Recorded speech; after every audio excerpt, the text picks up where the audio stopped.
الحمد للہ رب العالمین۔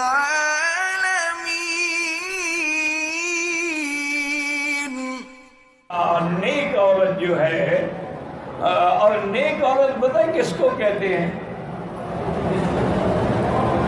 وہ بھی حدیث میں حضور نے بتلا دیا ہے کہ اذا رأت ہو سرت ہو، کہ جب خاوند کی نظر پڑے تو خاوند دیکھ کے خوش ہو جائے۔ وَإِذَا أَمَرَهَا أَطَاعَتْهُ، اور جب خاوند کوئی حکم کرے تو اس کی اطاعت کرے، فرما برداری کرے۔ وَإِذَا غَابَ عَنْهَا حَفِظَتْهُ، اگر خاوند گھر سے باہر کہیں گیا ہوا تو اس کی عزت کی بھی حفاظت کرے، اس کے مال کی بھی حفاظت کرے۔ یہ سارے بیوی ہوتی ہے۔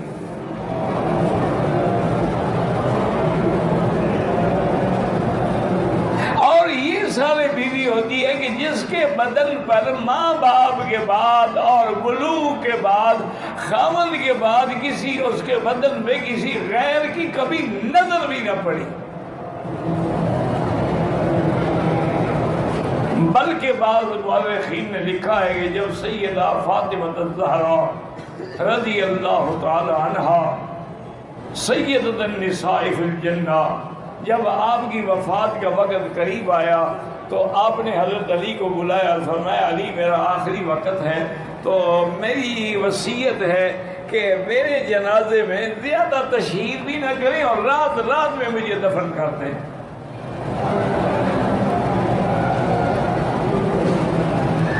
حضرت علی نے فرمایا بی بی کیا کہہ رہی ہو؟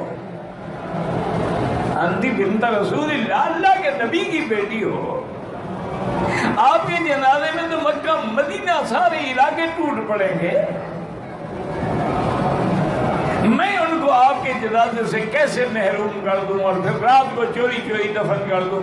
فرمایا علی میری زندگی میں میرے قد و قامت پہ بھی کسی کی نظر نہیں پڑی، میں چاہتی ہوں میرے مرنے کے بعد بھی نظر نہ پڑے۔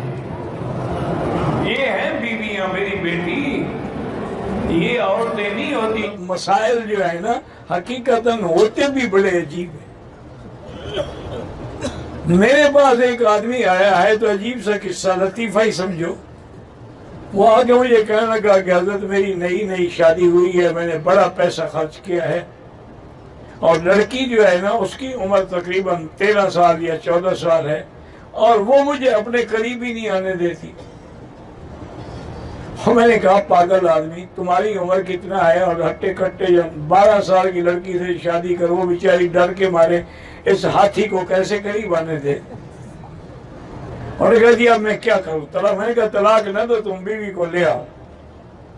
وہ بیچارہ گیا بیوی کو لے آیا۔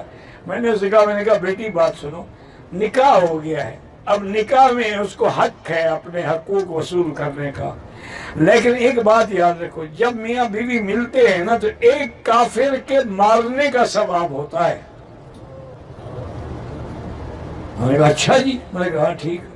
وہ جناب اس کے بعد بیوی نے کہنا ورنا شروع کر دیا، بلکہ 2 دن 3 دن کے بعد جب وہ برداشت کے قابل، انہوں نے کہا اب دن میں بھی ایک کافر مارو، رات کو بھی ایک کافر مارو۔ 7-8 دن کے بعد اس کا پھونک ختم ہو گئی، اب وہ بلاتی ہے کہ آؤ کافر مارو، کہ سارے کافر کو ہم نے مارنی ہے، اور بھی تو لوگ ہیں نا کافر ماریں گے۔ تو اس قسم کے ہیلے بھی ہم مولویوں کو کرنے پڑتے ہیں نا، ہم کیا کریں؟ اجتماعی طواف نہیں ہوتا، ایک کے لیے ایک۔ جو بیمار ہیں اللہ ان کو شفا عطا فرمائے۔